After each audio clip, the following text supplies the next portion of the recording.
गुनाह का तुम पर इख्तियार कैसे? देखो जरा इसको जी।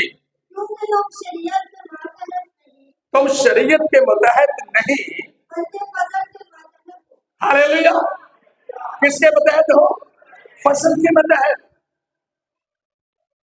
इसी जगह पर बड़ा खूबसूरत लिखा है, लोग बड़े डराते रहते हैं खुदा के लोगों को कि कोई शख्स जमीन पर रास्तबाज नहीं है, कोई एक भी नहीं है। जब लोग कह देते हैं तो सब जीरो कर देते हैं हर चीज। मैं आपको बताता हूं, जो लोग गुनाह से दूर हैं और सच्चाई के अंदर हैं और सच्चाई में वो चल रहे हैं, वो सब रास्तबाज हैं यीशु के नाम में। हालेलुया। ऐसा नहीं है फिर नबी कहाँ है, फिर दूसरे लोग कहाँ है। ये एक ऐसा लफ्ज बोला गया था कि अगर हम जमीन के तरह के लोगों की तरह चलेंगे तो फिर कोई रास्तबाज नहीं है। जब आप रास्तबाजों की तरह चलेंगे तो फिर आप रास्तबाज हैं, जमीन पर रास्तबाज है। जमीन पर यीशु इसलिए आया था, उसने सब लोगों की गवाही आकर दी कि फला फला रास्तबाज था, लेकिन मैं इसकी डिटेल में नहीं जाता। ये 14 को फिर से देखेंगे, इस 14 को क्या लिखा उसमें, पढ़ो। जब गुनाह का तुम पर इख्तियार ही नहीं है, जी आगे।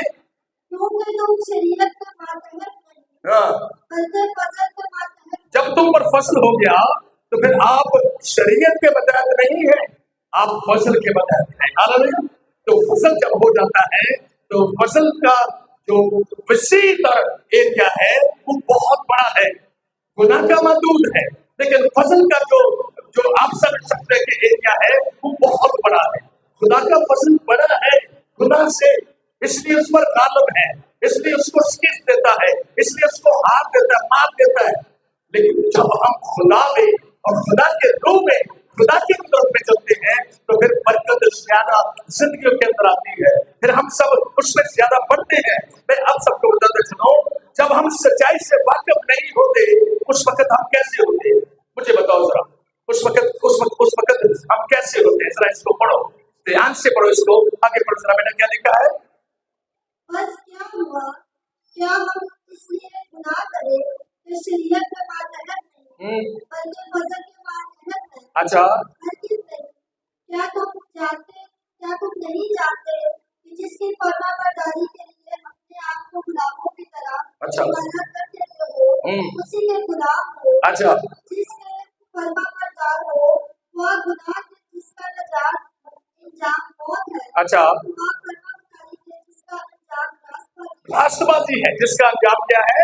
रास्तबाजी। डिपेंड करता है कि आप किसके गुलाम हैं, आप अपने आप को किसके ताबे करते हैं, गुनाह के या रास्तबाजी के। जब आप नए सिरे से पैदा नहीं हुए थे आप गुनाह के गुलाम थे, लेकिन जब आप नए सिरे से पैदा हो गए और बपतिस्मा ले लिया तो फिर आप उस गुनाह की गुलामी से छूट गए, उस शरीयत से छूट गए और फिर आप उस सच्चाई की तरफ आ गए। आप उस सच के साथ चलना शुरू कर दिया है और आप देखेंगे कि सब कुछ नया दिखाई देगा, हर चीज आपको नई दिखाई देगी, हर तरह से आपको एक नया मंजरनामा आपको दिखाई देगा।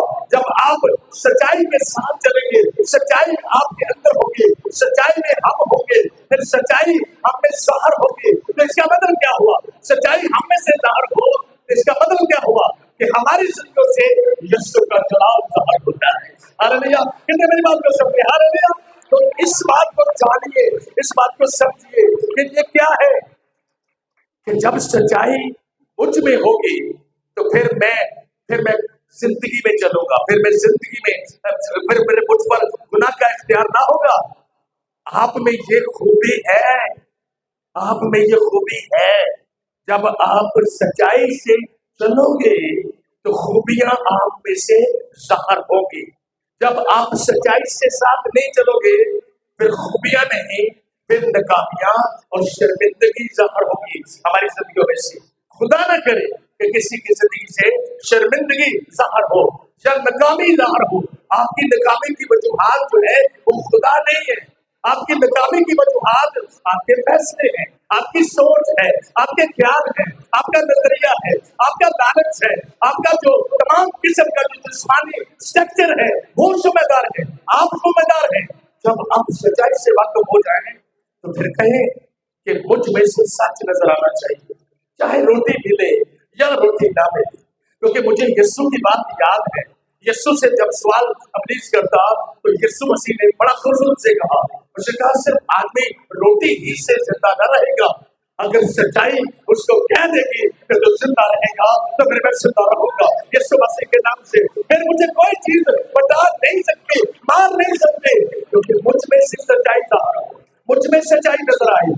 सच्चाई से वाकिफ नहीं होना, वाकिफ नहीं होना, ये मेरे कहने का मतलब नहीं है कि वाकिफ होना, मेरे कहने के मतलब को समझिए। सिर्फ सच्चाई से वाकिफ होकर स्टॉप नहीं कर देना। फिर मैं ये बताऊंगा, सच्चाई से वाकिफ होकर स्टॉप नहीं कर देना, सच्चाई में चलना है, सच्चाई में चलना है। कि आपकी हर बात से आपका टीचर, बच्चे जो है, आपका माँ बाप, आपके खानदान के लोग, आपके आसपास के लोग, आपके साथ प्रश्न करने वाले लोग कभी आपको न कहें कि आप झूठ बोलते हैं। ये बड़ा बुरा लफ्ज है। मैं आजकल देखता हूँ कई वालिदैन को बच्चे जो है छोटे छोटे, वो अपने माँ बाप को कहते हैं आप झूठ बोल रही हो, आप झूठ बोलते हैं। इट्स वेरी सैड, ये बहुत बुरी बात है, ये लफ्ज बहुत बड़ा है।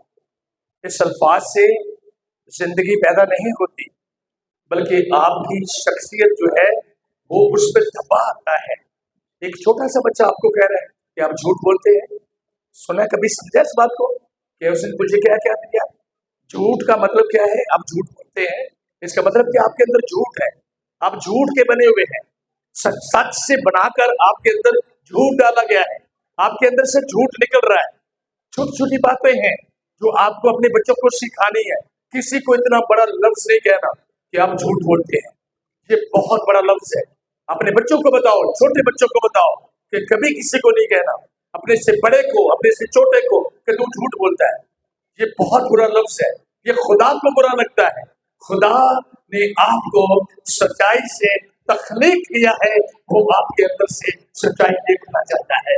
हालेलुया। फिर खुदा आपसे प्यार करेगा, फिर आपसे मोहब्बत करेगा, फिर आपसे खुदा खुश होगा कि मैंने कलाम से इनको तख्लीक किया है, मुझे इनके अंदर सच नजर आता है। जब मेरे अंदर झूठ नजर आएगा, कौन मुझे सुनने आएगा? कौन मेरी बात को मानेगा? कौन मुझे कबूल करेगा? कोई नहीं कबूल करेगा। अगर मैं कोशिश करूंगा कि सब मेरे साथ नाराज हो जाए, लेकिन मैं सच के साथ खड़ा रहूंगा, तो फिर सब मेरे साथ होंगे। हालेलुया। क्योंकि खुदा मेरे साथ सबको करने वाला है। मैं खुद नहीं कर सकता, मैं कायल किसी को नहीं कर सकता, लेकिन मैं जानता हूँ एक है जो सबको कायल कर सकता है, उसका नाम यीशु मसीह है। जब वो मुझ में होगा तो सब कायल हो सकते हैं। आइए थोड़ा सा आगे चलते हैं, पतरस का पहला आम खत देखते हैं और उसमें से थोड़ा सा गौर करके कलाम की स्टडी करते हैं, मुताला करते हैं और बरकत पाते हैं। मेरी प्यारी बहनों बेटियों, सब इन बातों पर बड़ा